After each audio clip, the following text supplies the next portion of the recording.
पंचकर्म म्हणजे नक्की काय? हा एक प्रश्न खूप कॉमनली विचारला जातो. तर पंचकर्म म्हणजे शरीरामध्ये साठलेले दोष किंवा टॉक्सिन्स हे आयुर्वेदीय पंचशुद्धी क्रियांनी बाहेर काढले जातात आणि त्यामुळे आपल्या शरीराचा जो काही मेंटेनन्स आहे तो चांगला राहतो. आपलं शरीर स्वस्थ राहतं. जसं आपण एखादी गाडी घेतल्यानंतर त्याचं रेग्युलरली सर्व्हिसिंग करतो, तसाच हा प्रकार आहे. गाडीची सर्व्हिसिंग जर रेग्युलर केली तर आपल्याला मायलेज चांगलं मिळतं. गाडी कधी मध्येच बंद पडत नाही, अशा पद्धतीने. तर एकाच वेळेस सगळी पंचकर्म करावीच लागतात असंही नाही.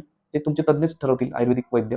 तर वमन, विरेचन, बस्ती, नस्य आणि रक्तमोक्षण अशा पंचशुद्धी क्रिया आहेत. वमन हे साधारणपणे नाभीपासून वरचे जे काही दोष असतात, जसं कफदोष असेल किंवा इतर काही आजार असतील, त्याच्यासाठी प्रामुख्याने केलं जातं. म्हणजेच शास्त्रीय पद्धतीने केलेली उलटी. नंतर दुसरं पंचकर्म म्हणजे विरेचन. विरेचन साधारणपणे शरद ऋतूमध्ये किंवा ऑक्टोबर महिन्यामध्ये साधारण केलं जातं. त्यामध्ये शास्त्रीय पद्धतीने घेतलेले पर्गेशन किंवा जुलाब.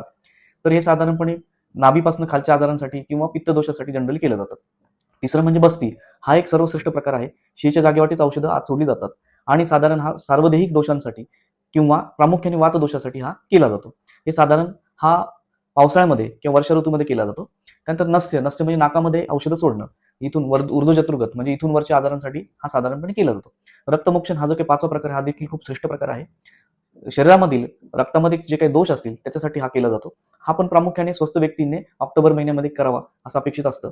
एक मात्र खरं की हे पाचही कर्म एकाच वेळेस कधी करत नाही. त्या ऋतूनुसार, त्या दोषानुसार, त्या रुग्णाच्या प्रकृतीनुसार हे केली जातात. नक्की तज्ञ वैद्यांचा सल्ला घ्या. धन्यवाद.